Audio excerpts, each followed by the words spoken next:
Os assuntos que estão bombando são destaque agora no Em Pauta.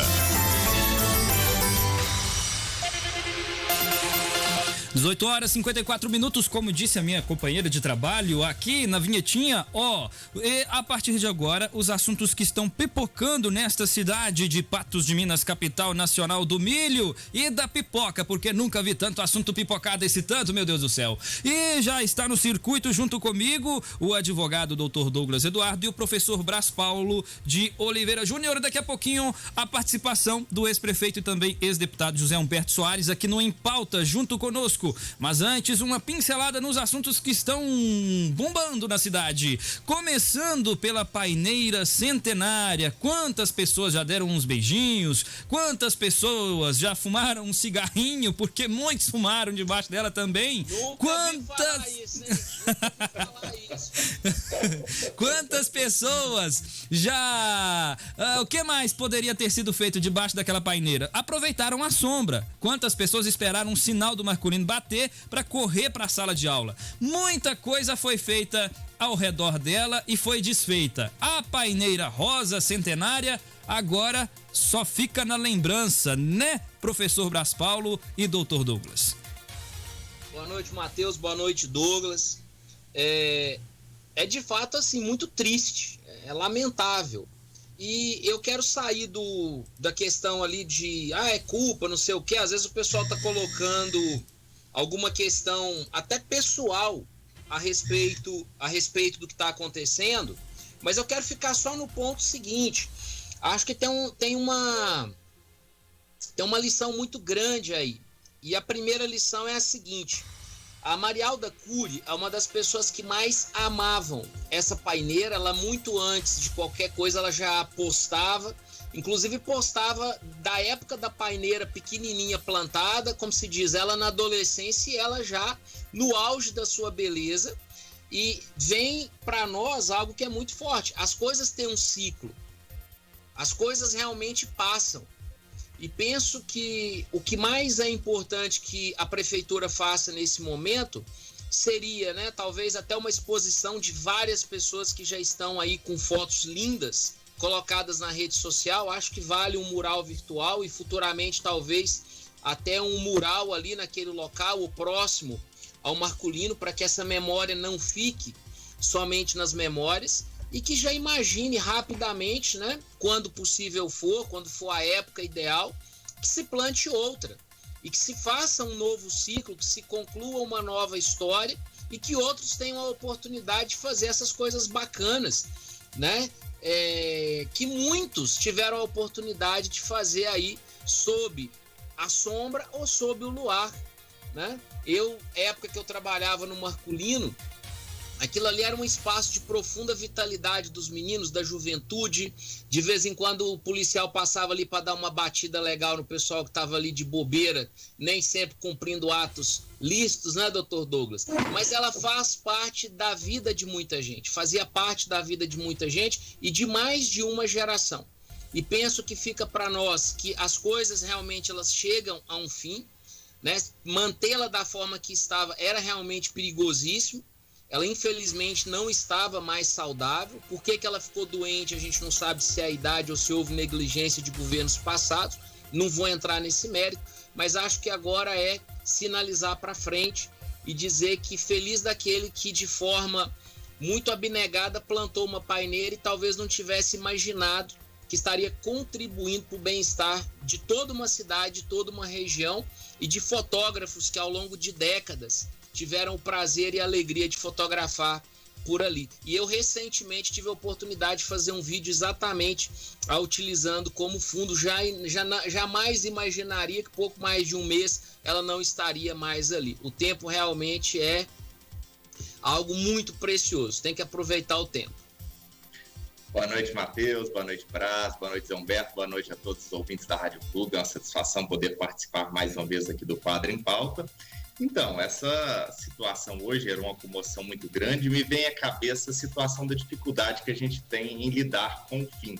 Por mais que a gente saiba que existe um ciclo da vida, o momento em que há essa situação de acabar, de mudança, e seja da vida do ser humano ou até mesmo com a paisagem que a gente vê, com a mudança que vai acontecer, com a imagem que a gente tinha da cidade ali daquele lugar, gera realmente um incômodo para as pessoas, essa dificuldade em lidar com esse tipo de mudança. Mas, para além disso, é realmente importante que a gente garanta a segurança da nossa população. E se realmente existia um risco de que aquela árvore pudesse vir a cair e causar danos às pessoas, é natural que a melhor decisão a ser tomada seja realmente o seu corte para garantir a segurança das pessoas. Até porque ela é no centro da cidade, é um local que há um tráfego de pessoas muito grande e é importante garantir a segurança dos nossos cidadãos. O importante agora é talvez estudar um novo projeto de paisagismo para aquele local, ou plantar uma outra árvore, ou mudar a forma do jardim, mas é importante sim que a gente tenha uma cidade arborizada que gera mais qualidade de vida para nossa gente, sem dúvida alguma. Falando de outro assunto, agora notícia quase boa para nossa cidade. Por quê? Quase boa. Porque a empreiteira foi lá, asfaltou ao redor dos postes e os postes permaneceram na Marabá. Só que agora, depois que o passeio foi feito ao redor dos postes e o asfalto foi colocado ao redor dos postes, a empreiteira iniciou a remoção destes postes, abrindo caminho para a conclusão da Avenida Marabá. Mas não era responsabilidade da prefeitura? Não. Era responsabilidade da CEMIG? Não. Era responsabilidade da prefeitura? Afinal de contas é responsabilidade da CEMIG. E os postes estão sendo retirados. Graças a Deus. Como informado na quarta-feira, profissionais da CEMIG, juntamente com a empreiteira responsável pela obra de duplicação da Avenida Marabá, começaram nesta quinta-feira o trabalho de remoção dos postes que haviam ficado no meio da pista. Homens e máquinas trabalham no local e há interrupção de energia na parte alta da cidade, Dr. Douglas. Então, na verdade, há uns 15 dias ou 20 dias atrás, nós discutimos esse assunto aqui, que entrou num debate de quem seria a responsabilidade. Exato. E o ponto que a gente chegou é que o importante era que realmente chegasse a um consenso para resolver o mais rápido possível. Olha, para além do questionamento de quem seja a responsabilidade, o importante nesse momento é que realmente os postes estão sendo retirados e que está criando condições para a conclusão daquela obra que já era para ter terminado em novembro do ano passado, já era para ter sido entregue à nossa população. Vamos torcer para que a obra termine o mais rápido possível e garanta uma qualidade melhor de tráfego para todas as pessoas que passam ali naquele local. Ô Matheus, o Zé Humberto, ele já foi deputado, prefeito, já sempre esteve ligado à coisa pública. Se fosse para escrever um livro, eu acho que ia ser assim, mais ou menos.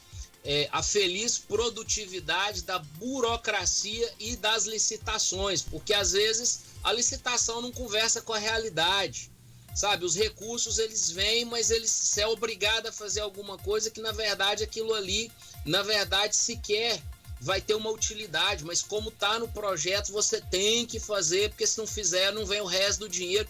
Então, assim, essas imbecilidades das questões públicas, aonde o dinheiro que não é de ninguém, mas na verdade é de todo mundo, é meu e é seu, alguns chamam de pagador de imposto, mas a verdade é que esse sistema, ele não é inteligente. Eu já pedi pro Douglas, ele vai estudar a nova lei das licitações, ele e o Anastasia, vai falar para nós o que melhorou nessa lei, para ver se driblou algumas das questões que nós até hoje vivemos e que muitas vezes coloca no pescoço de quem está à frente do que é público verdadeiras armadilhas. Então eu ainda não tive acesso à lei e queria que alguém que tivesse um conhecimento profundo pudesse realmente avaliar e contar para nós em que vai melhorar essa nova lei de licitações, porque estas formas antigas de licitar, contratar e fazer obra, nós sabemos que elas são muitas vezes até com boas intenções, mas acaba gerando prejuízo. Eu me lembro como se diz ontem, né? A gente começava aquele processo bacana de recapear a cidade, estava colocando uma lâmina novinha de asfalto, no outro dia vinha Copasa e abria ali um buraco imenso, a população ficava, mas por quê? Porque não há diálogo, é aquilo que nós falávamos, o Douglas e eu, e você, Matheus, o pessoal não, os grupos não se conversam. né? As pessoas não têm a sensibilidade do que é o custo do recurso público. Isso realmente doía no coração das pessoas. Quer dizer, você punha aquela lâmina de asfalto novinha ali na rua do cidadão, que às vezes estava esperando décadas, no outro dia quase que como um capricho, pois ia lá o pessoal da Copasa abrir uma valeta no meio da rua e fazer aquilo ali já enfeiar de novo. Exatamente. Então, é razão da pessoa ficar chateada, né? Falta esse diálogo, essa comunicação, não tenho dúvida disso. O que mais me irrita é ter esperado a empreiteira fazer o serviço. No fim das contas, quem tinha que fazer o serviço era a empreiteira, mas não, esperou ir lá, asfaltou ao redor do poste, colocou a calçada ao redor do poste, até com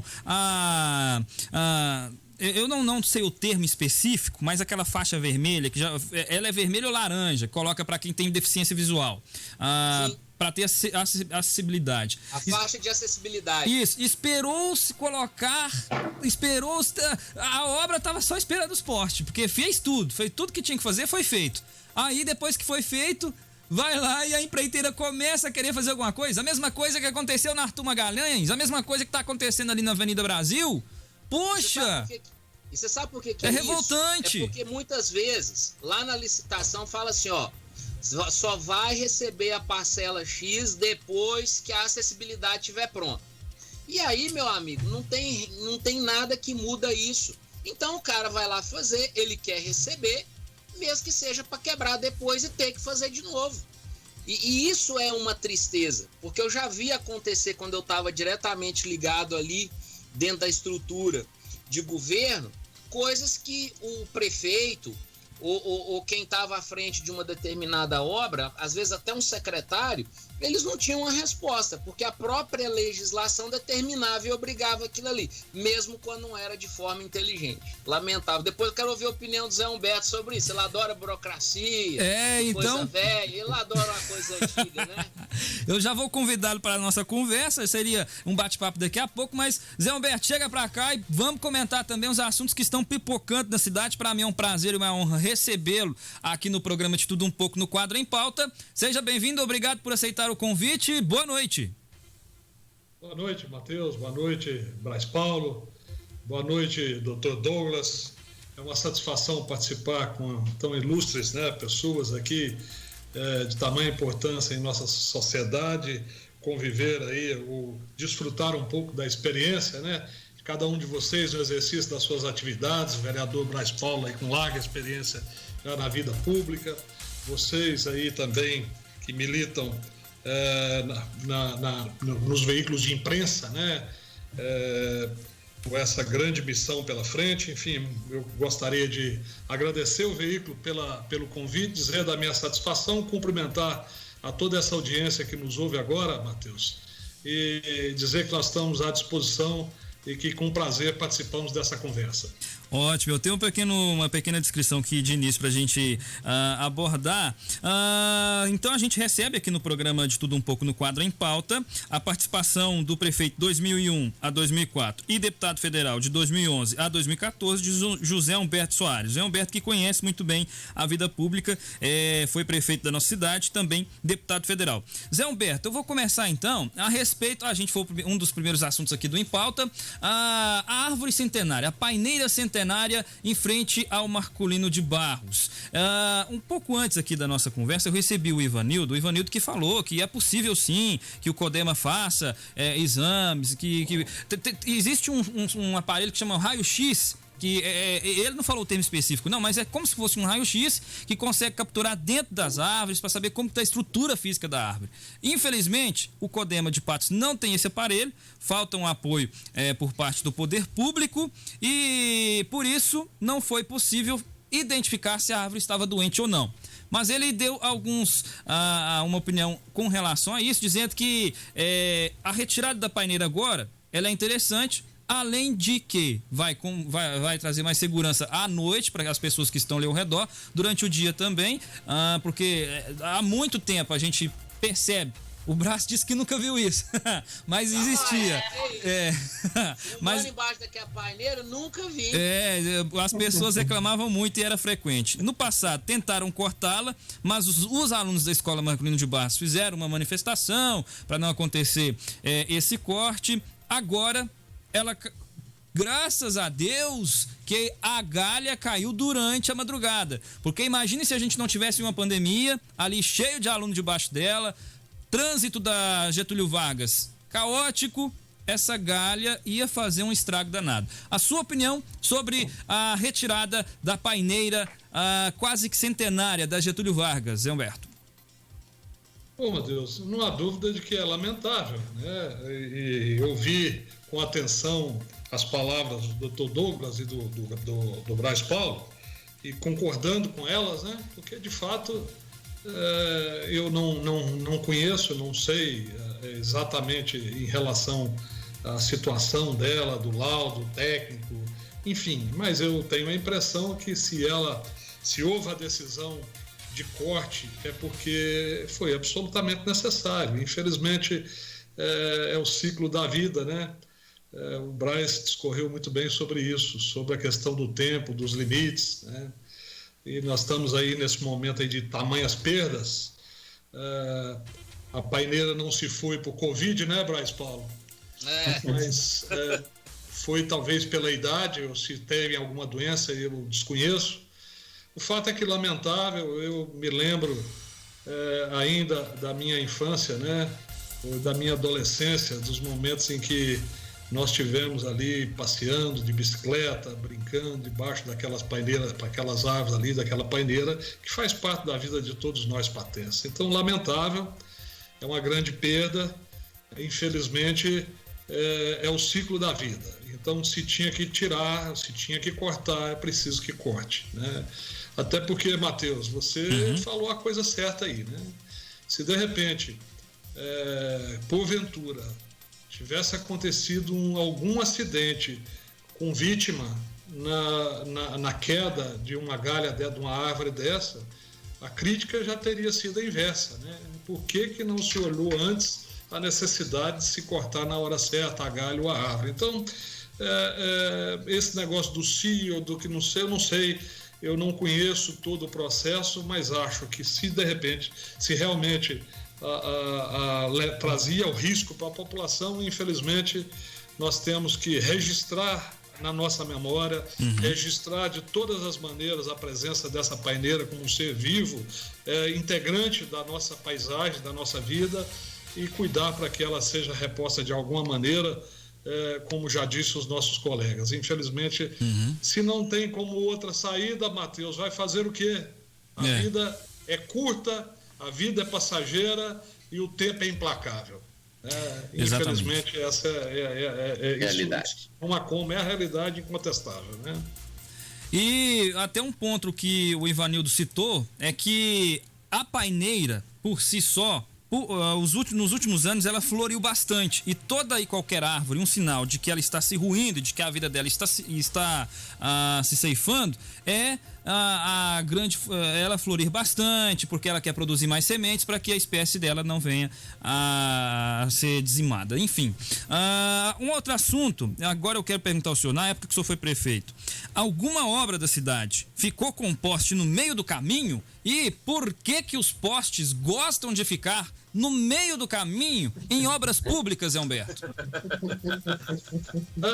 Matheus, falar de obras públicas é um grande capítulo, né? Um capítulo à parte, sobretudo num país como o Brasil, né? Eu acho que é em todo lugar, mas aqui nós temos realmente algumas questões interessantes. O Brás Paulo falou sobre a questão da lei de licitação, e nós poderíamos aqui discorrer sobre uma série, né, de questões que integram esse arcabouço legal que é a base da gestão pública, né? E que tem a ver exatamente com até a nossa maneira de ser, a nossa cultura, a forma como se criou o Estado brasileiro, né? E o Brás Paulo sabe que eu sou hoje um crítico atroz desse nosso modelo. E contumaz, né? Eu sou um crítico, assim, eu estou absolutamente convicto de que ou nós mudamos certas questões ou o Brasil nunca se desamarrará para um ciclo de desenvolvimento, né, mais sustentável. E uma dessas questões é essa, né? O que acontece? A lei brasileira, que é quase impossível de se mudar, tem certas coisas, porque, né?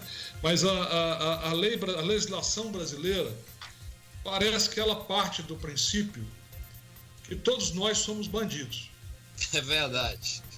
Então, sendo todos nós bandidos, o Estado, esse grande capataz e provedor absoluto, ele tem que se preparar para vigiar o cidadão, para prover o cidadão, enfim, esse é o Estado brasileiro, absolutamente incompetente nas suas funções mais primordiais, mas absolutamente atrevido na sua vontade de se imiscuir na vida de todo cidadão, inclusive atravessando sobre liberdades individuais.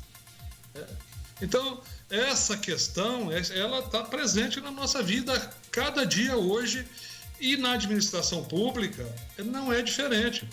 Por quê? Aí, falando de política, então, aí que é bandido mesmo. Todos somos bandidos, né? Todos nós somos bandidos. E sendo bandido, nós não podemos fazer nada que não seja absolutamente regido por uma lei, nos mínimos detalhes. Agora, ninguém reclama que quando alguém descumpre uma lei mais grave, aí o Estado é absolutamente permissivo e incapaz de punir. Haja vista aí a absoluta impunidade que reina há séculos no Brasil e que é, a meu ver, uma das maiores doenças da nossa sociedade, um dos cânceres da nossa sociedade, e que atrapalha tudo isso. Ou seja, nós vigiamos e proibimos tudo porque tem que proibir, porque todos nós somos suspeitos nos atos que nós praticamos. Mas aí, aqueles que de fato fazem coisas que agridem ou que causam prejuízos ao erário e que realmente são coisas graves, esses não são punidos. E são punidos aqueles pequenos delitos formais. Praticamente parece que para se justificar a aplicação da lei ou para se perpetuarem processos que interessam tanto a essa justiça, né? De palácios, de pedra e de instituições centenárias, mas que parece que querem a permanência do atraso. Eu falava outro... Eu assim, desculpe, eu estou falando com ênfase, mas é a verdade. Então, quando nós criticamos a gestão pública, eu que tive a oportunidade de participar lá dentro do Congresso, eu sei da dificuldade de mudar. E quanto não se quer mudar? Eu sei como que as coisas são engessadas e às vezes o gestor público se vê de mãos e pés amarradas. E aí ainda tem o outro caso que nós temos que reconhecer: a má qualidade da nossa gestão pública, no que diz respeito a planejamento, a toda a instrumentação moderna que está à disposição e que, infelizmente, ainda não é aplicada da forma como deveria ser na gestão pública. Então, nós temos que dar saltos enormes em relação a isso. Se a empresa privada, que é muito mais ágil, ela erra e ela comete erros, imagina a gestão pública sujeita a esse tipo de obrigação de seguir leis arcaicas, as leis ultrapassadas, que engessam a decisão, que consideram o gestor burro, ou que, se ele não é burro, ele é incapaz de tomar de decisão, porque ele só tem duas maneiras: ou ele fere essa lei ou essa outra lei. Então tá difícil. Doutor Douglas, nos ajuda aí, você como... Eu comentava outros dias, Alberto, que... Naturalmente, a verve, eu não tenho os termos técnicos para utilizar, porque eu não sou desse ramo, né? Eu sou um engenheiro, então, e, portanto, o engenheiro gosta muito de números, né? E não sou afeito aos termos técnicos, jurídicos, legais, enfim. Eu sinto e senti nos exercícios das minhas funções esse tipo de problema e acho que ele está nas raízes de uma grande maioria dos nossos problemas, Matheus. Não são todos, porque nós temos erros, nós temos incompetência, nós temos uma série de questões que aí é outra. Mas além desses erros por incompetência, por má gestão, nós temos esses erros ou esses problemas causados por esse tipo de problema causado, por exemplo, com a lei de licitação citada pelo nosso vereador Braz Paulo. Eu comentava outro dia, Zé Humberto, estão me ouvindo? Sim, estou ouvindo. Eu ia te chamar, doutor, fica à vontade. Eu comentava outro dia aqui, quando a gente falava dessa questão de burocracia, eu e o Braz Paulo em outro programa, que muitas vezes eu acho que a gente deveria chamar de burocracia, porque às vezes ela impede que o gestor possa exercer com qualidade as suas ideias, colocar situações que poderiam melhorar a vida das pessoas, mas a forma engessada com que temos para o setor público impede muitas vezes que esse gestor possa desenvolver ou apresentar ideias que teriam o poder de transformar a vida das pessoas, mas como nós temos um princípio da legalidade no poder público, que o gestor só pode fazer aquilo que a lei permite, ele está engessado e muitas vezes não dá para fazer ou avançar em situações que poderiam melhorar a nossa vida, e nós vamos seguindo no mesmo caminho, só cumprindo o que já está nas normas, e a gente não avança. Realmente é necessário, como você já colocou anteriormente, a necessidade. E aí, quando aperta aqueles que têm a obrigação de fazer com que a lei seja cumprida, outro dia eu vi um advogado defendendo o indefensável. Defendendo o indefensável, essa é boa, né? Acontece. Mas olha, eu ouvi numa entrevista um advogado defendendo o indefensável. E depois de muita argumentação dos debatedores que estavam degladiando com ele, ele, não tendo mais absolutamente nenhum tipo de resposta, ele sacou a última, que eu já ouvi muitas vezes. Mas a lei diz isso, a lei... Mas é o que está na lei, se não concorda, muda a lei. Ou seja, quem diz que a lei é infalível? Quem diz que a lei é perfeita? Quem diz que a lei pode estar acima de tudo? A lei é imperfeita, como tudo é imperfeito, faz parte, né? Essa necessidade de aperfeiçoamento é contínua em tudo na natureza, e a própria natureza, que é quase perfeita, ela se aperfeiçoa, ela busca canais de aperfeiçoamento, né? Então, eu penso assim, você deve dar mais liberdade à gestão e punir exemplarmente os que abusam, né? Os abusos, os descasos, os erros, os desvios, tudo que for que não for ético, que for ilegal, enfim, mas um pouco mais de liberdade para o gestor que foi eleito. Não há mais valor na eleição, porque o poder discricionário, por exemplo, de um prefeito já não existe mais. Absolutamente limitado. A ação do Ministério Público impede o poder discricionário do prefeito de uma tal maneira que ele não vê outra razão a não ser se senhor, vou cumprir a lei, vou cumprir a lei. Quem cumpriu a lei, eu fico pensando o seguinte, se não precisa de um prefeito eleito, para que tem eleição? Faz um concurso público. Faz um concurso público, meu Deus do céu.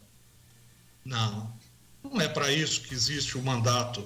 O mandato é para dar poderes discricionários a alguém que terá, além desse poder, a responsabilidade de responder pelo seu mandato. E aí, quando o erro for cometido, que se puna exemplarmente. Mas no Brasil é o contrário. Não se pune nada que seja, mas eu não posso ir para o estádio de futebol tomar uma cerveja porque alguém não pode tomar cerveja dentro do estádio, porque o Estado é incapaz de manter a ordem pública dentro do estádio de futebol. Então eu que gosto de tomar uma cervejinha dentro dos limites não posso tomar minha cerveja. Porque o Estado é incapaz de proporcionar segurança pública para mim como cidadão que quero tomar uma cerveja sem agredir ninguém e sem descumprir nenhuma lei, dentro dos limites. É irritante o que está acontecendo no país, é irritante e precisa ser colocado. E outro dia, Matheus, eu fui entrevistado essa semana no programa por Zé Afonso, me falaram sobre a necessidade do deputado federal. Ela é sempre enorme, cada vez maior, nós precisamos, e eu defendo essa bandeira, defendi e defendo, de forma coerente. Mas hoje, os nossos maiores problemas não são os problemas de Patos de Minas e da região. Os nossos maiores problemas estão a nível nacional. Ou nós reformamos a nossa vida nacional, a sociedade brasileira como um todo, começando pela forma de representação política, ou nós reformamos todo esse arcabouço que rege toda essa questão, ou não tem solução nem governabilidade para presidente da República nenhum, qualquer que seja ele. Infelizmente, demorei na resposta, né? Mas é um tema que realmente tem me preocupado bastante. E um dos temas, assim, eu estou muito tranquilo da forma como a minha decisão de não me candidatar mais, mas ela não tem nada a ver com mágoa, com algum tipo de decepção, com frustração. Pelo contrário, eu sou muito grato, fui prefeito, fui deputado, me realizei numa seara onde eu nunca pensei que eu iria militar, nunca quis ser um político profissional, mas procurei exercer da melhor forma tudo que eu fiz, mas hoje o exercício da política está muito difícil. É uma das questões que me fizeram tomar a decisão de me afastar. Zé Humberto. Pois não, Baixo. Aproveitando que você antecipou uma pergunta que nós faríamos, as pessoas elas têm, né, uma reverência natural à sua história, tanto do lado daqueles que militaram e caminharam a seu lado, quanto aqueles que estiveram em lados opostos, mas as pessoas querem saber a sua opinião, elas querem saber o que você pensa, o que você apoia, e muitos, e não raros, entendem que você é o herdeiro natural de um grupo político que esteve presente em grandes mudanças aqui na região.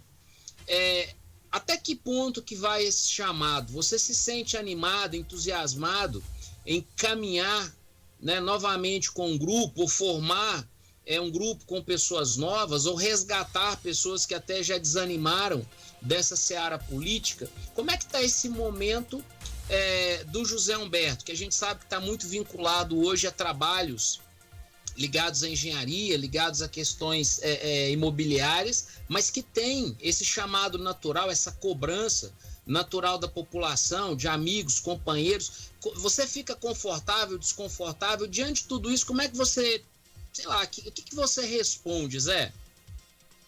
Abraço.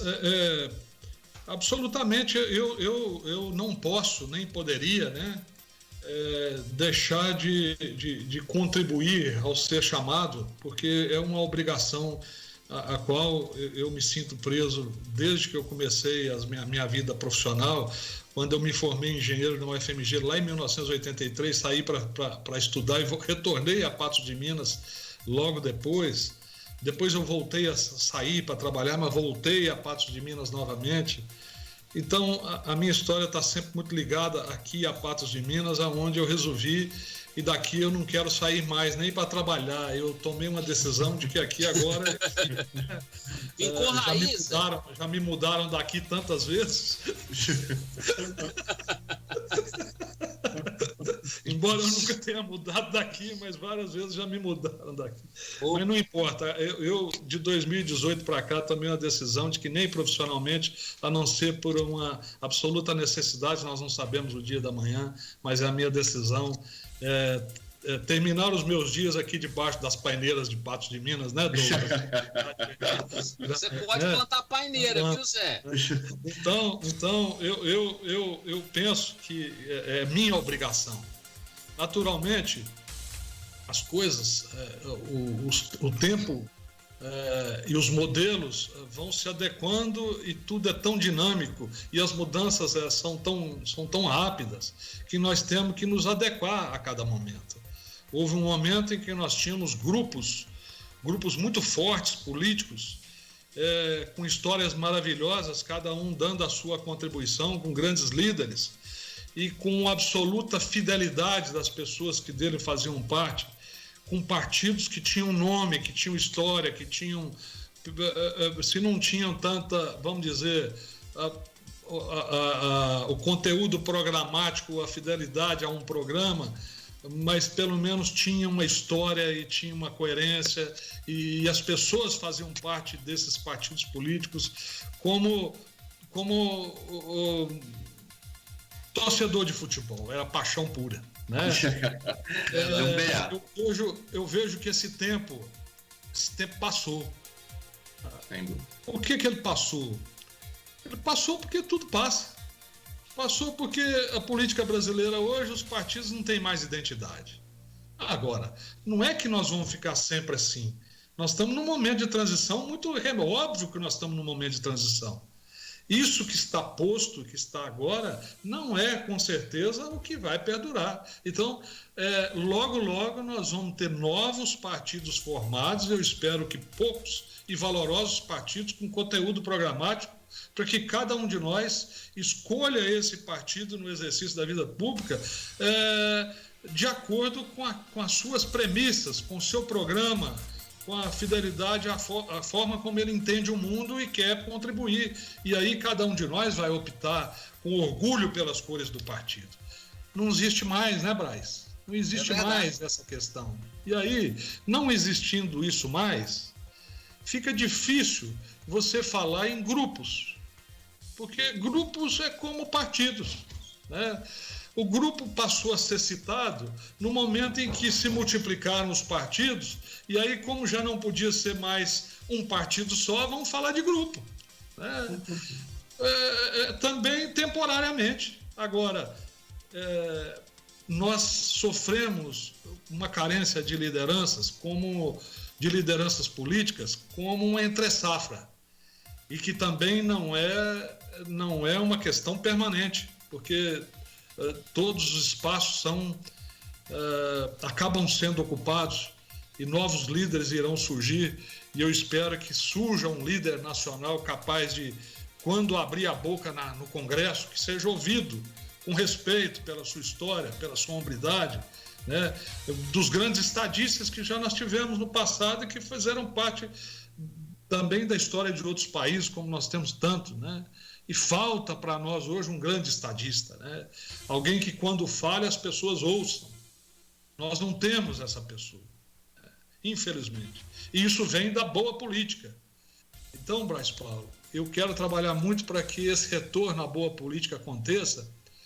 E para isso, o que nós temos? Que sobreviver a essa vamos dizer, essa entre-safra, né, que é passageira, mas não sei quantos anos dura, porque às vezes aquilo que é entre-safra, para nós que somos mortais, dura 10, 15 anos, é o suficiente para passar a nossa vida útil.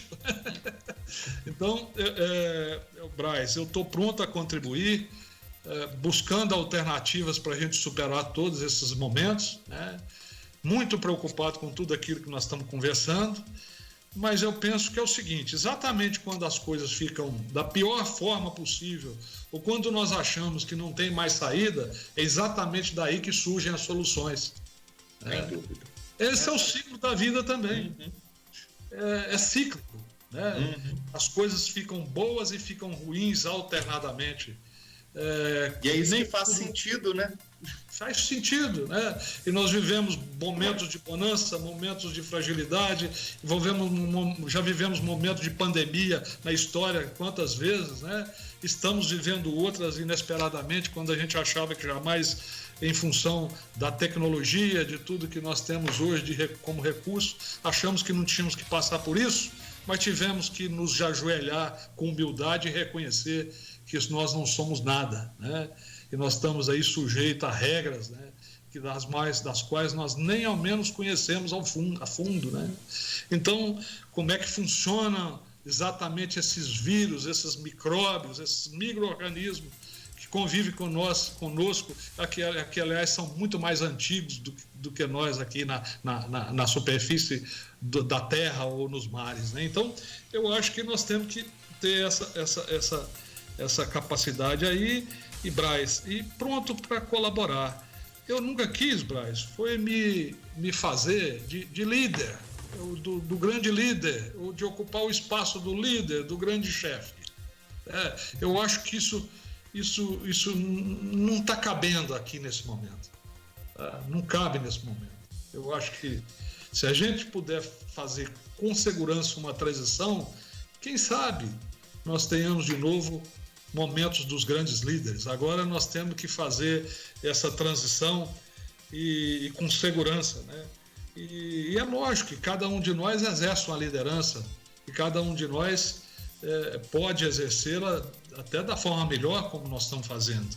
E vamos estar atentos a isso, Braz, porque se surgir formas da gente contribuir no limite da minha capacidade, eu quero, tá? Eu quero, mas sem me arvorar de ser o grande chefe, o grande líder, o grande, vamos dizer, o cacique de um grupo partidário. Eu acho que isso já não cabe mais. Zé Humberto, eu sei que o Douglas quer fazer uma pergunta, mas eu acho uma colocação importante aqui, e acho que até a última campanha que nós tivemos no município, ela traduz muito isso. Mas ao mesmo tempo que é fundamental o modelo, né, que traz renovação, que traz mudança, que é o ciclo da vida, ele também não pode acontecer de forma muito arvorada e afoita, porque eu valorizo muito a experiência daqueles que estiveram antes, né? Eu gosto muito, né? Às vezes as pessoas acham incrível, mas, por exemplo, eu acho interessante assistir uma CPI. Eu lembro que quando eu tinha a oportunidade, eu ficava tranquilamente assistindo TV do Congresso, às vezes até o STF, porque ali você vê, na verdade, debates que traduzem o destino do país, que traduzem para que lado que uma nação vai. Então, muito mais do que qualquer conversa que às vezes a gente tenha, né? Naquela época, quando você podia sentar na mesa de uma lanchonete, de um bar, bebericar alguma coisa e conversar sobre a política, as grandes decisões, elas acontecem muitas vezes muito longe da discussão das pessoas.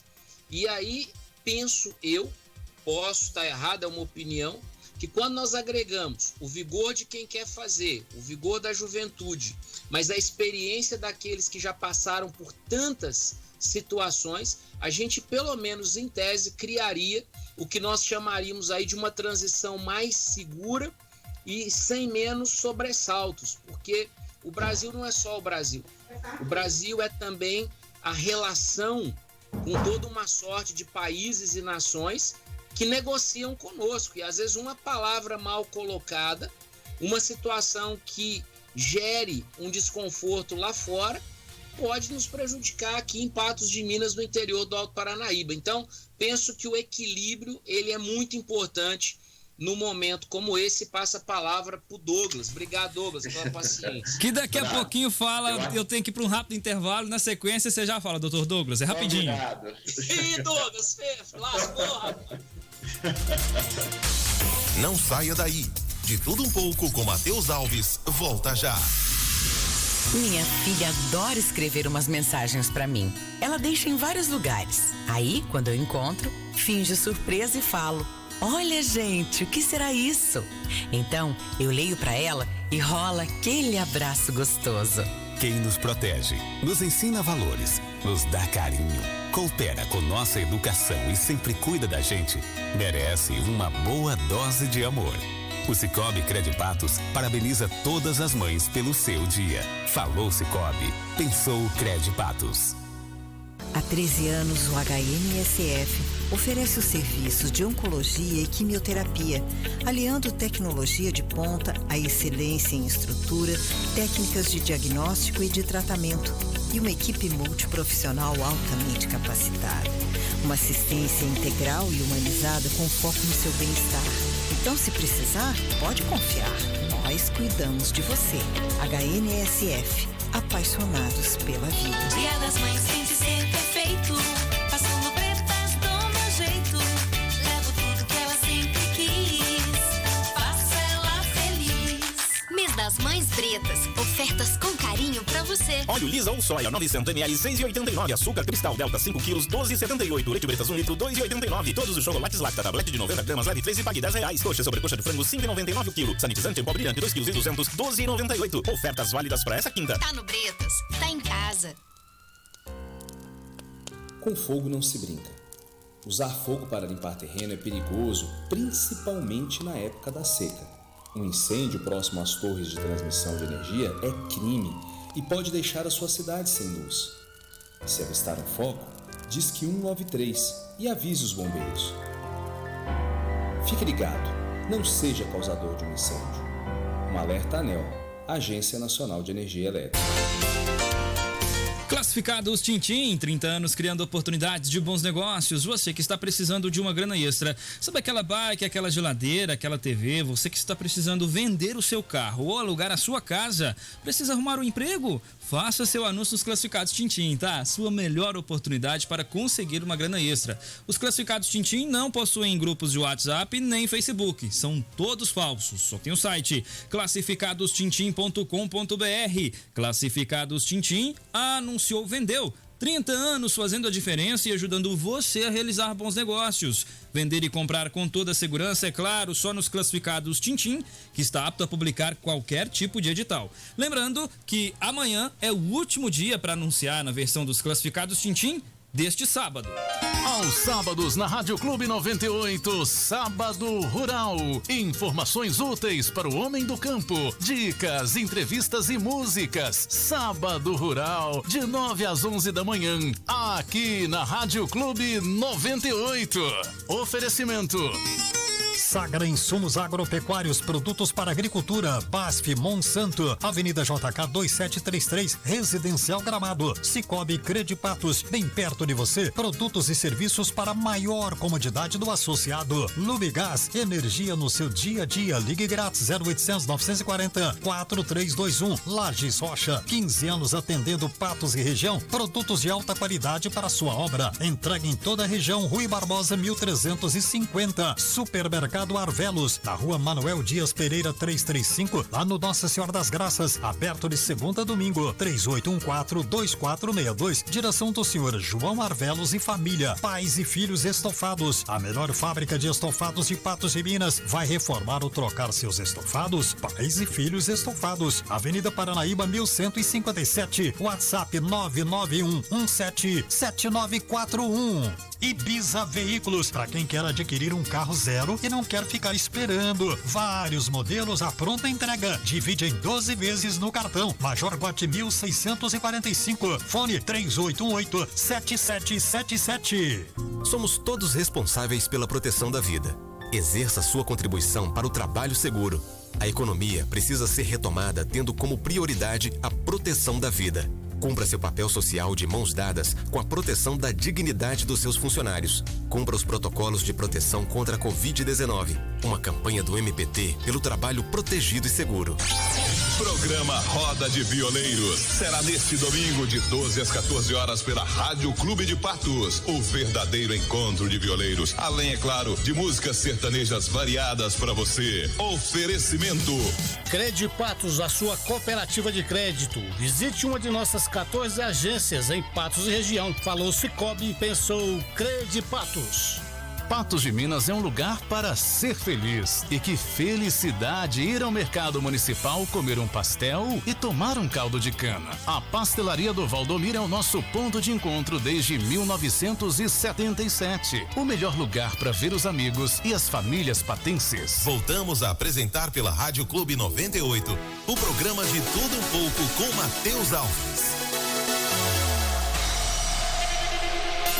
19h43, com a palavra Douglas Eduardo. Então, na verdade, antes de ir para o intervalo, eu até queria concluir o pensamento do Braz e colocar aqui, a gente precisa de alguém que queira fazer e que saiba fazer. A gente não pode menosprezar a sabedoria e o conhecimento adquirido ao longo de anos de experiência. É importante que a gente considere isso para além só daqueles que querem fazer e têm boas intenções. Mas o ponto que eu queria colocar, a gente tem falado muito da importância de ter representatividade, seja a nível estadual, a nível federal, e nós temos, acho que talvez seja até mesquinharia a gente fazer essa comparação com a cidade vizinha de Patrocínio, porque nós temos a nossa história, um povo maravilhoso e uma realidade diferente da deles, mas o que a gente observa é que nos últimos 30 anos, salvo engano, nós tivemos aqui em Patos 2 deputados federais, você, José Humberto, e o Antônio do Vale, se não me engano. Acho que o Zé Mendonça foi na década de 80, eu acho que nos últimos 30 anos nós tivemos o Antônio do Vale e o Zé Humberto. E, salvo engano, Patrocínio, que é uma cidade menor em número de habitantes, eu me lembro do Silas Brasileiro, da Grace Elias, não sei assim falar em questão de outros nomes, mas o que a gente observa é que, mesmo sendo uma cidade menor, tem facilidade em eleger deputados federais. O que seria talvez o ponto, a dificuldade que você enxerga, Zé Humberto, para que a gente não consiga ter representatividade, mesmo sendo uma cidade grande e com bastante voto, porque a gente tem voto para eleger, sim, deputado federal, deputado estadual, e ainda assim a gente tem uma dificuldade para essas eleições?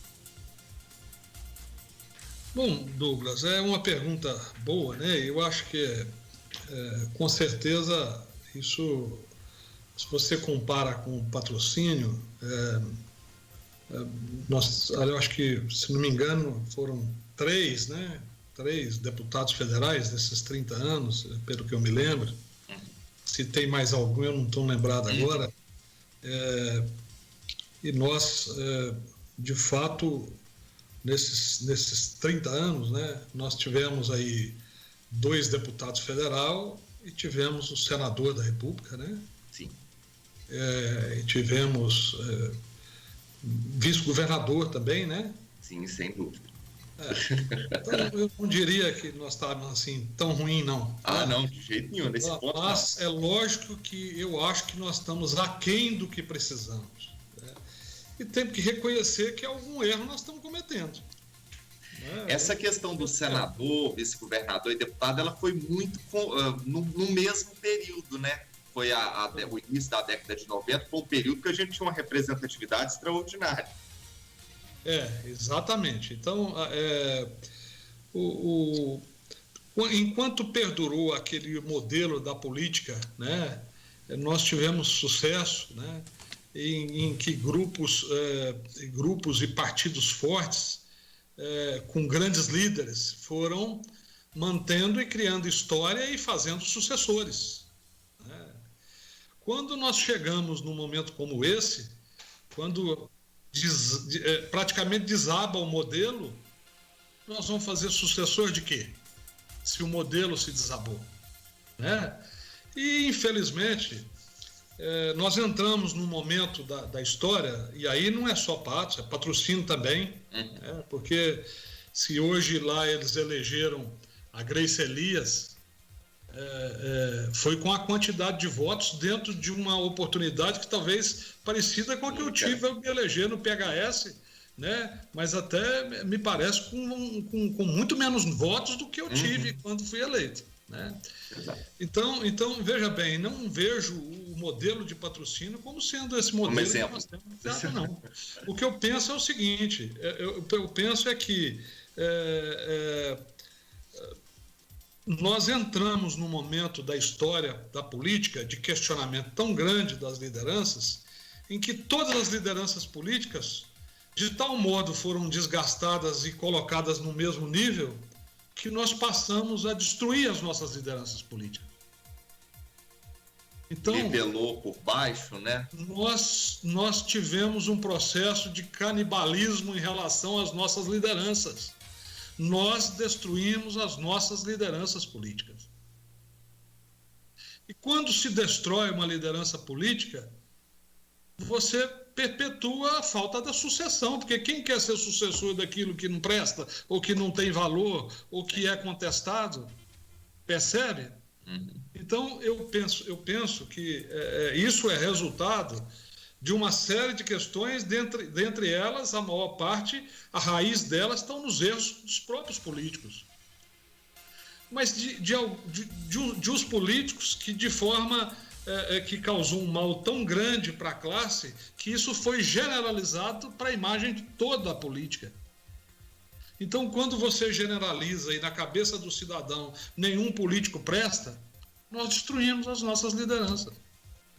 Então, isso para mim, o sistema político, a forma como se elege, a lei eleitoral, a questão das campanhas, a falta de representatividade e força dos partidos, tudo esse modelo aí, passando inclusive pelos desequilíbrios na representação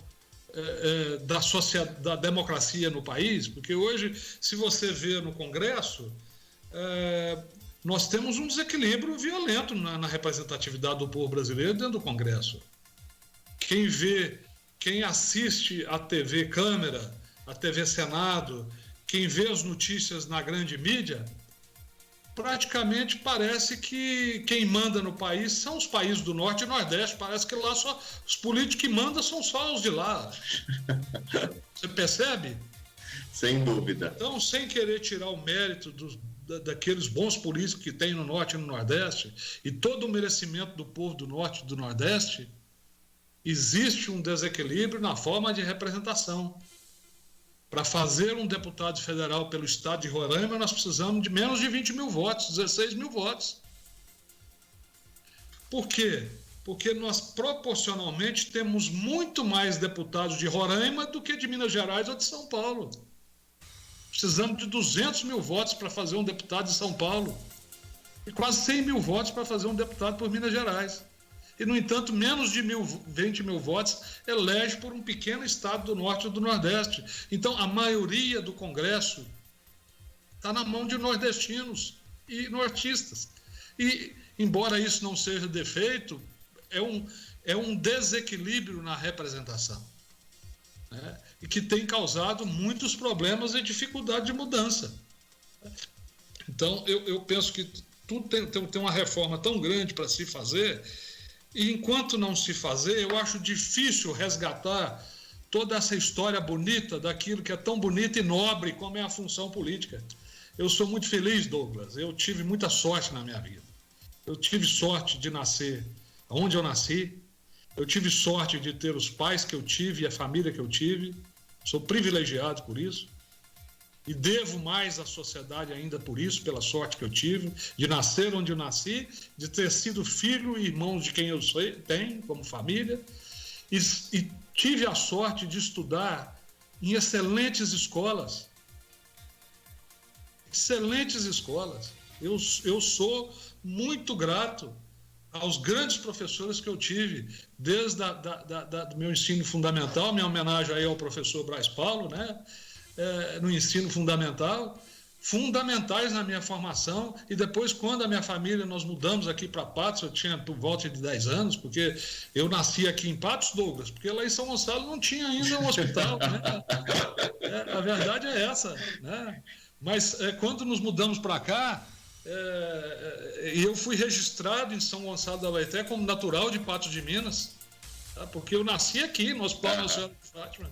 E o dono do cartório lá, o tabelião, era honesto demais. Ele perguntou para meu pai onde ele nasceu. Eu via meu pai todo dia no boteco, lá na loja, todo dia, cidade do tamanho de São Gonçalo da Abaeté. E ele, sabendo que meu pai era de lá, perguntou onde que eu tinha nascido, porque ele sabia que eu tinha nascido aqui. E aí o meu pai falou, ele nasceu aqui? Não, onde ele nasceu? Ele nasceu lá em Patos, então ele é natural de Patos. Olha só a honestidade do tabelião, né?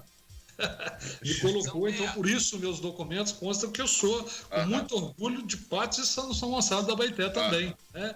Então, veja bem, quando eu cheguei aqui, eu fui polivalente aberto, abrindo a escola estadual polivalente. Tive o privilégio de estudar com uma qualidade enorme, com excelentes professores, foram fundamentais na minha formação. Depois tive a oportunidade de fazer parte, de estudar no Colégio Marista, numa época em que a professora Marlúcia Martins foi a sua diretora e assumiu o projeto pedagógico do Colégio Marista, numa época em que os irmãos estavam fora daqui. Então, sem nenhum demérito aos irmãos maristas, eu estudei numa época em que a professora Marlúcia Martins foi a grande mentora daquela escola, que era excelente. Tanto que eu saí daqui, passei no vestibular na UFMG sem fazer cursinho. E eu tive isso, e eu vejo que agora, infelizmente, nós estamos regredindo. Temos regredido. Né? E aí, com essa facilidade de comunicação, com esse criar de semideuses, reizinhos que nós acostumamos a criar, né? Porque não é que nasce gente inteligente e gente menos inteligente, ou gente mais inteligente para uma coisa e menos inteligente para outra, porque cada um de nós, sua vocação, as suas habilidades, e nenhuma delas é melhor do que a outra. Eu sou... Enfim, mas aí, hoje nós criamos só reizinhos, né? Reizinhos, aí, falta de humildade, né? Nós somos, né? Assim, desculpa, mas é verdade. Então, eu acho que nós temos que voltar um pouquinho os erros da nossa própria família, nossas próprias famílias, porque nós não fomos criados dessa maneira. A nossa geração não foi criada dessa maneira. E a culpa não é dos jovens, não é dos filhos. A culpa é da forma como eles são educados. Nós estamos aí numa geração agora, aquela geração em que quando o professor cobrava, a mãe ia lá reclamar no colégio que o aluno não tirou nota, porque o professor exigiu. E hoje nós chegamos a um absurdo que os alunos já desafiam a autoridade do professor dentro da sala de aula e tudo fica por isso mesmo. Então como é que pode isso dar certo? Dentro de uma situação dessa, né, Douglas? Falar que nós destruímos liderança é brincadeira, vai destruir mesmo, né? Então eu acho que nós temos que resgatar um pouco, e desculpa se eu fico me alongando, mas eu quero concluir dizendo que tudo tem solução. Eu sou otimista e acho que quando as coisas pioram, as próprias pessoas procuram nos seus erros buscar a forma de arrumar a solução. Zé. Isso é assim, né, Braz?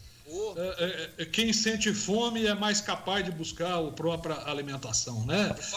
Talvez o mais eficiente na busca da própria alimentação, né? Às vezes, né?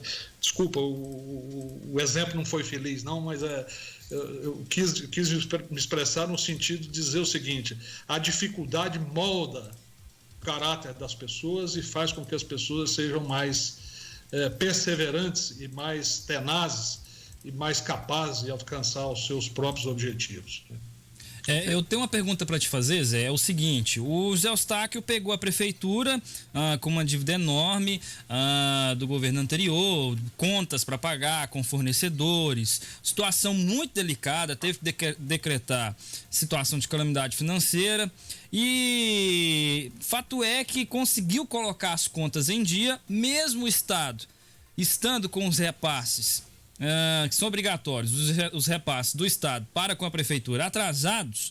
O prefeito conseguiu organizar as contas do município e entregou a prefeitura lisinha, o bonde andando. Bastava bastava o capitão entrar e deixar o bonde andar tranquilamente, porque Fornecedores, pagamento em dia. Obras pela cidade já estavam pagas.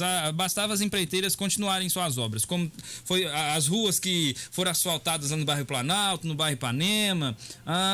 Também a obra da Avenida Brasil e Avenida Marabá. Enfim, basta agora colocar, basta administrar a prefeitura. E o Romeu Zema, governador do estado, fechou um acordo recentemente com os prefeitos para poder pagar a dívida até 2022. Apesar de tirar a adesão ao regime de recuperação fiscal como condicionante, o governador admitiu que será extremamente difícil pagar sem ela. Depois de 3 meses de negociação, o governador Romeu Zema acertou nessa quarta-feira, dia 4, nesse caso, quarta-feira, dia 4 de abril, com prefeitos dos municípios e o compromisso de pagar uma dívida de 7 bilhões de recursos de IPVA, ICMS, Fundeb para fechar o acordo. Ele precisou recorrer à articulação política que ficou a cargo do PSDB e do Judiciário, que fechou alianças. Enfim, o governador está pagando aí a dívida do estado para com os municípios. Recentemente, o governador fez um repasse elevado para as prefeituras já nesse ano. A primeira parcela da dívida do governo de Minas Gerais com o município foi paga. O valor por cidade, daqui a pouquinho eu vou trazer o valor que foi pago a Patos de Minas. Ou seja, faltando dinheiro, não tá. Porque antes a prefeitura de Patos de Minas precisava pagar os fornecedores, funcionários, só que com o corte de gastos conseguiu fazer isso tudo. Agora, a prefeitura está mais tranquila. Tem a pandemia, mas são recursos que estão vindo para a prefeitura, para investir na cidade. Aí, o que eu quero perguntar ao senhor é o seguinte: o senhor já foi prefeito, já foi deputado, o estado está pagando as dívidas da prefeitura, o prefeito Luiz Eduardo Falcão pegou a prefeitura em ótimo estado financeiro, com tudo em dia. Governar um município com uma prefeitura, estando com salário em dia, estando com os fornecedores pagos em dia, com tudo em dia, é mais fácil do que pegar uma prefeitura mais endividada. Então a alegação de que falta recursos não pode ser considerada. O senhor concorda com isso? É lógico, né, Matheus? É lógico que quem assume uma prefeitura com uma situação financeira controlada, isso é o sonho, né, de qualquer prefeito eleito, né? Ele já pode entrar colocando em prática todo o seu programa, né?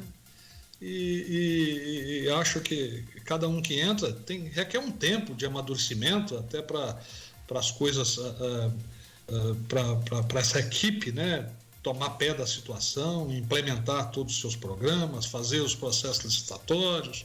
Tem a questão dos orçamentos que foram elaborados na gestão anterior. O primeiro ano é sempre muito difícil, mas por outras questões. Quando a dificuldade não é financeira, aí realmente o prefeito é um sortudo. Ele realmente tem que agradecer muito e tem condição de realmente mostrar com muito menor tempo, né, os resultados que a população espera dele e por isso o elegeu, né? Uhum. Eu não conheço a situação, Matheus, como eu estou muito distante, né? Eu não conheço a real situação financeira da prefeitura em relação a esses repartos. Eu vejo assim, da forma como era na nossa época, né? O estado de Minas Gerais está quebrado há muitos e muitos anos, há décadas, né? Me lembro que quando eu fui prefeito, a metade do meu mandato foi o Itamar Franco, era nosso governador, e a segunda metade foi os primeiros anos do Aécio. O Estado nunca foi capaz de enviar para o município, na época que eu era prefeito, 1 metro quadrado de asfalto. Eu nunca recebi do asfalto, pelo contrário. Tá?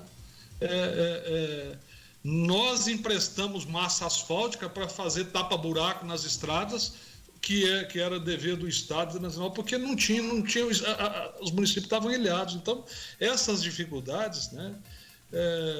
O Zema, eu vejo um grande mérito no esforço dele de sanear, né? Até aproveitando um momento em que é tão ruim que não tem como cobrar, né? Ninguém mais cobra grandes obras do Estado, né? Vai cobrar como? Todo mundo já sabe que se está pagando funcionário público em dia, cuidando um pouco da saúde e sobrevivendo, já está bom demais numa situação dessa. Quer dizer, a cobrança é menor, mas mesmo assim eu vejo muitos méritos na forma como ele está administrando com seriedade e com competência técnica. Eu vejo que isso acaba dando resultado para os municípios, como está tendo. Né? O valor Você mesmo está citando o fato aí. Né? O valor da primeira parcela repassada do Estado para Patos de Minas, como eu disse ao longo da informação, que retornaria com o valor exato, foi de R$ 2.969.655,31. Somente de, deixa eu verificar aqui na tabela, somente de IPVA bruto. ICMS bruto... ICMS bruto, Patos de Minas não recebeu. Assim como patrocínio. Patrocínio recebeu de IPVA, deixa eu ver aqui, R$1.167.001,79. Agora, o que me deixa assim, um pouco até curioso, foi Paracatu, recebeu quase a mesma quantia de Patos de Minas, em um valor aproximado o valor de R$ 2.362.425,26. Levando-se em consideração que Patos é mais polo do que Paracatu, é um valor até que patrocínio recebeu um valor com uma quantia menor do que Paracatu, mas aproximado com o valor que Patos de Minas recebeu. Poderia ser um valor um pouco maior para nossa cidade, até para auxiliar ainda mais em outras questões aqui. Brás Paulo, você quer fazer comentário? À vontade. Porque os repasses constitucionais do Estado e da Federação para os municípios, quando acontece da Federação, o critério é populacional, né? O critério é pelo número da população. Já os repasses dos estados, da arrecadação estadual para os municípios, que aí é a arrecadação de ICMS e outros tributos estaduais, que uma parte deles é repassada a municípios, aí o critério já é o valor agregado fiscal, né? São valores contábeis da movimentação de produção, né, de cada município. Tá? Eu não sei te dizer em relação ao município de Paracatu, que tem grandes mineradoras, né? E talvez um pouco... Isso tem uma influência direta. Os municípios que têm indústria, que têm mineração, ou mesmo aqueles municípios que estão às margens de lagos de hidrelétrica recebendo royalties, eles são altamente beneficiados nessa partilha de recursos do Estado, fazendo com que alguns municípios, per capita, o prefeito da cidade chega a ter 2, 3 vezes mais per capita do que outro município. Tá? Então, existem essas distorções em função do perfil econômico de cada município. O nosso município é um município muito forte, muito estável, né? Porque as nossas atividades elas não sofrem grandes crises, né? Estamos aí nos serviços, na agricultura, é mais perene, mas do ponto de vista da distribuição, nós não temos a mesma capacidade de arrecadação dos municípios que são industriais ou mineradores. Eles levam a vantagem nessa partilha. Talvez seja essa a razão.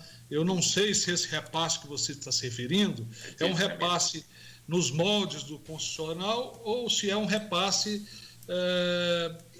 como se fosse um convênio, um repasse, vamos dizer, de uma decisão política, tá? Ou momentânea que fosse. Então, eu não estou dizendo que seja, mas... É o ICMS e o IPVA bruto. Aí, com relação à população que o senhor falou, fiz uma pesquisa rápida aqui, se a gente for levar em consideração, eu vou citar patrocínio Paracatu, que está mais aproximada.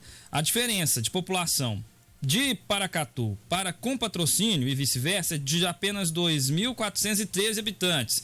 Patrocínio, quantidade menor, 91.449 pessoas.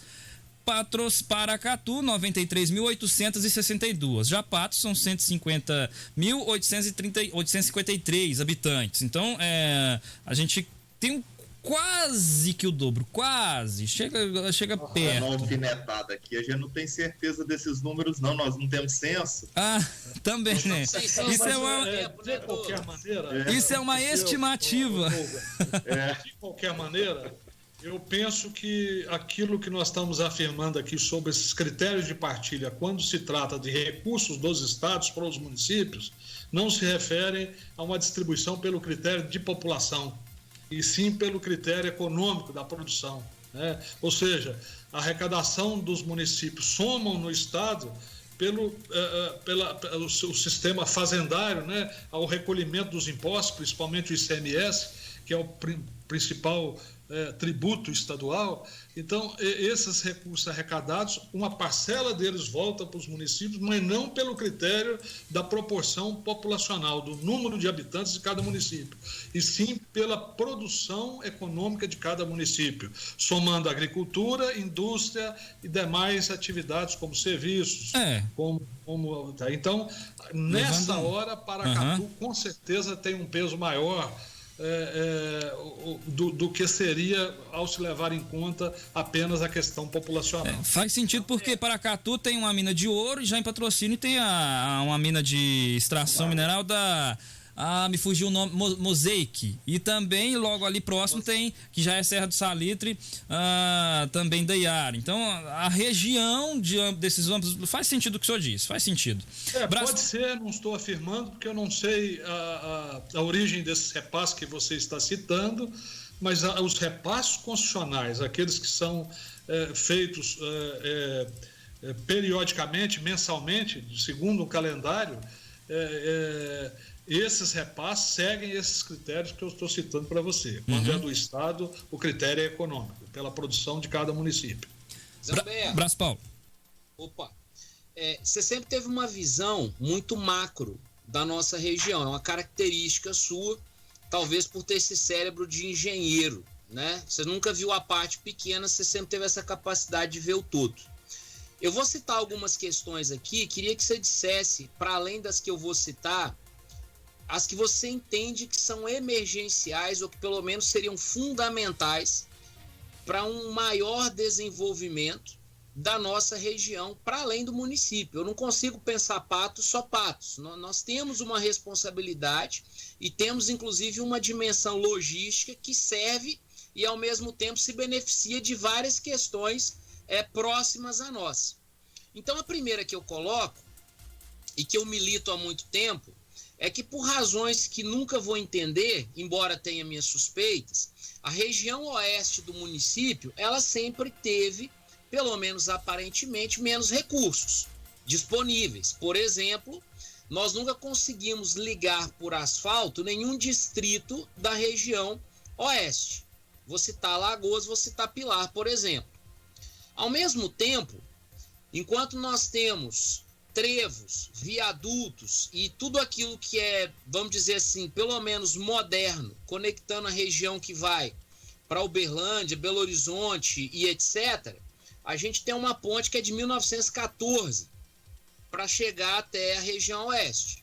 Ao mesmo tempo, nós temos uma BR que, quando eu estava no mandato, eu insistia, enchia sua paciência, ia no seu gabinete, ia em Brasília e falava: Zé, pelo amor de Deus, dizem que a 352 ainda está colocada lá na Agência Nacional de Transporte como se fosse asfaltada. O pessoal ri de nós até hoje dessa 352. E eu me lembro que o final do seu mandato você falou: Brás, pelo menos hoje lá nos registros ela consta como uma BR que não tem asfalto. E foi dificílimo fazer isso, fazer essa mudança.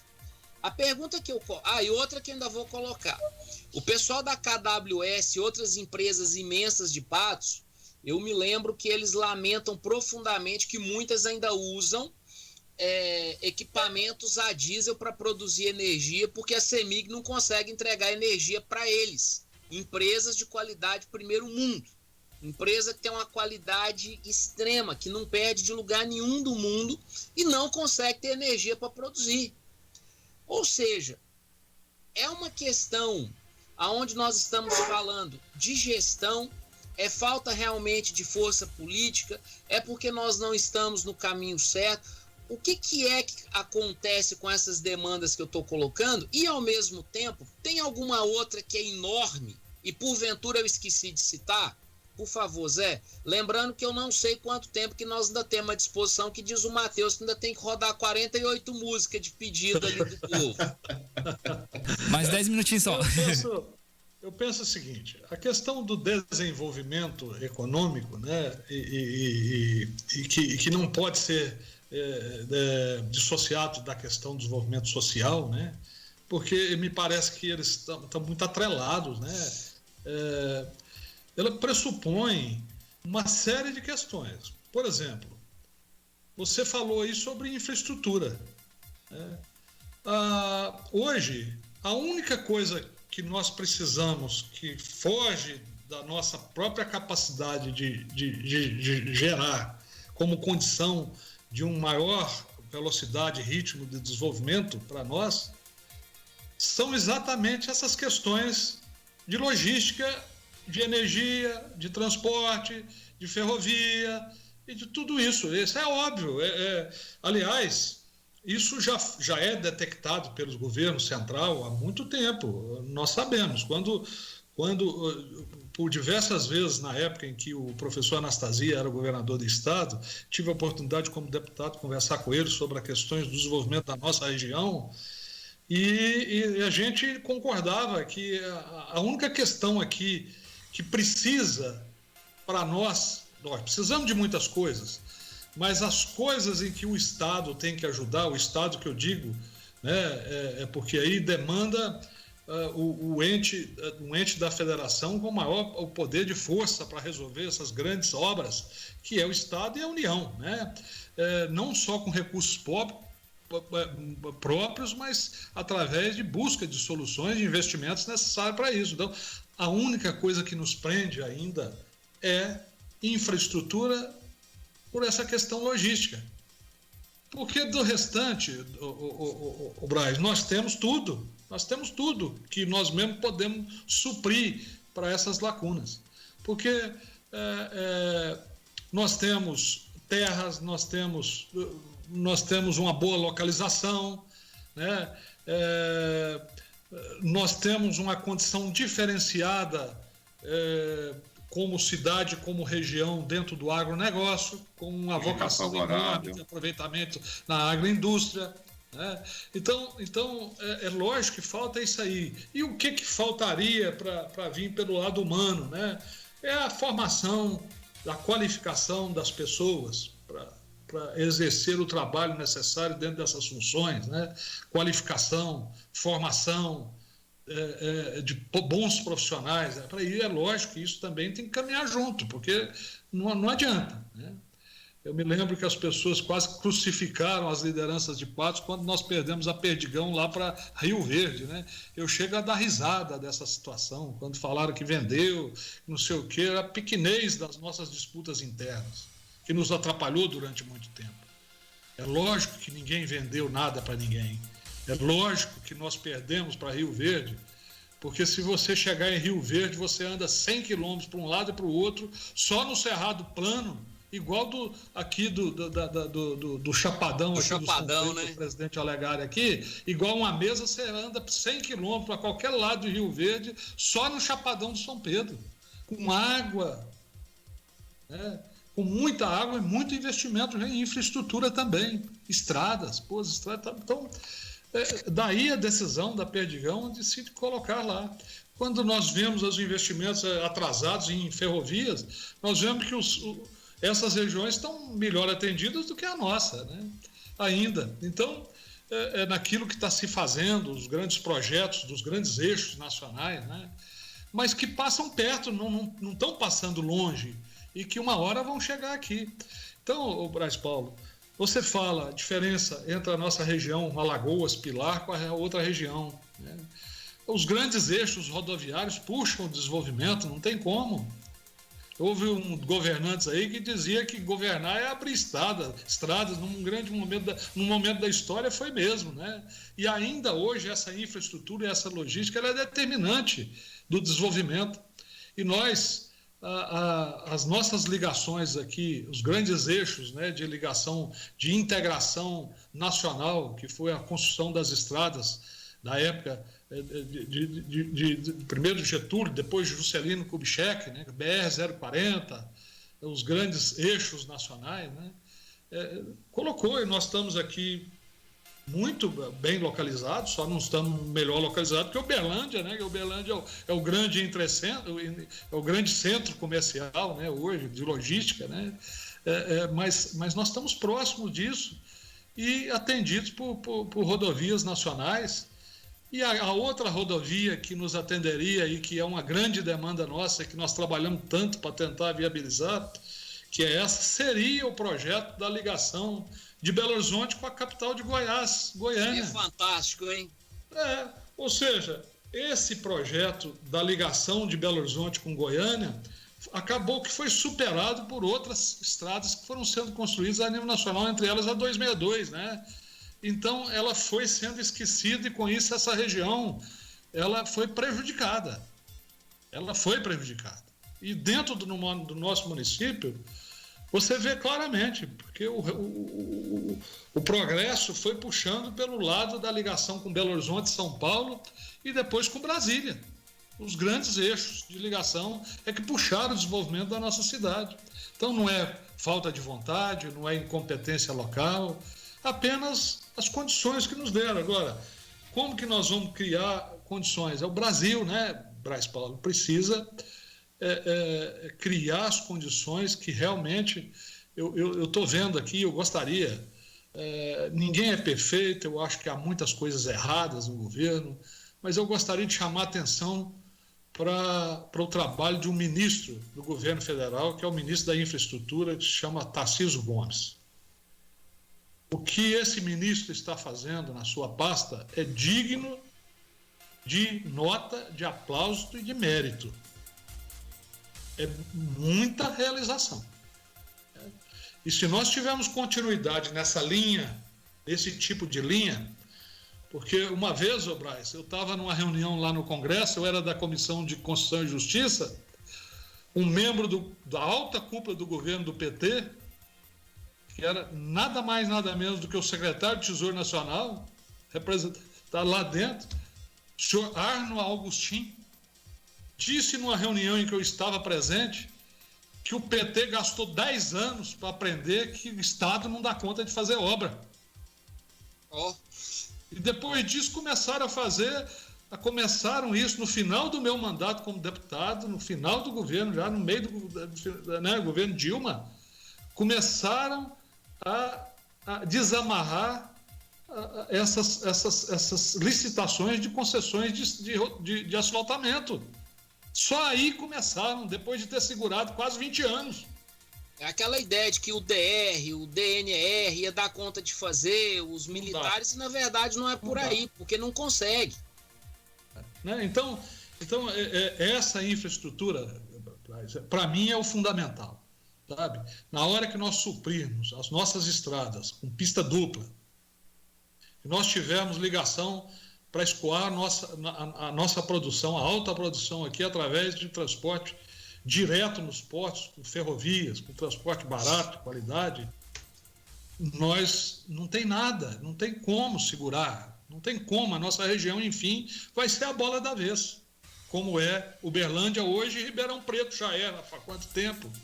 Né? A nossa vez vai chegar e está chegando, mas ainda necessita desse tipo de investimento em infraestrutura e até em energia, como você acabou de afirmar. Zé, obrigado. Matheus, você fica à vontade, rapaz. Por mim eu ia até às 10, mas que seu programa acaba às 9. Daqui a pouquinho, Braz. Obrigado por sua participação, do Dr. Douglas também e do nosso convidado José Humberto. Obrigado, Matheus. Muito obrigado, viu? Agradeço muito o convite. Obrigado, Braz, obrigado, Zé Humberto, obrigado, Matheus. Foi um prazer participar com vocês do Quadro em Pauta hoje. Alegria participar com vocês, Zé Humberto. Obrigado. Satisfação nossa, Douglas. Felicidades, muito obrigado, muito obrigado. Acho que é bacana, sempre que a gente tem a oportunidade de te ouvir falar, porque a gente sai, às vezes, dessa discussão rasa, essa discussão polarizada, para falar de desenvolvimento, para falar de região e para falar de crescimento. Mas o crescimento saudável, né? Desse crescimento que deixa um legado bonito, e acho que é importante valorizar quem esteve com os mandatos que você já teve, mas ao mesmo tempo ainda tem muita energia, tem muito vigor, tem muito a oferecer, seja se colocando como candidato, seja se colocando como liderança, mas eu não tenho dúvida da importância que você representa para muitos, não só de Patos, mas de toda a região. Muito obrigado por aceitar meu convite. E antes tem aqui a participação do Carlinhos. Para contribuir mais, né? Se Deus quiser. Tem aqui a participação do Carlinhos. Parabéns, Zé Humberto. Eu acho que você disse coisas que muita gente não queria ouvir. E tem outras participações parabenizando o Zé Humberto também. A gente encerra por aqui o quadro em pauta. Até uma próxima oportunidade. Um abraço, tchau. Um abraço.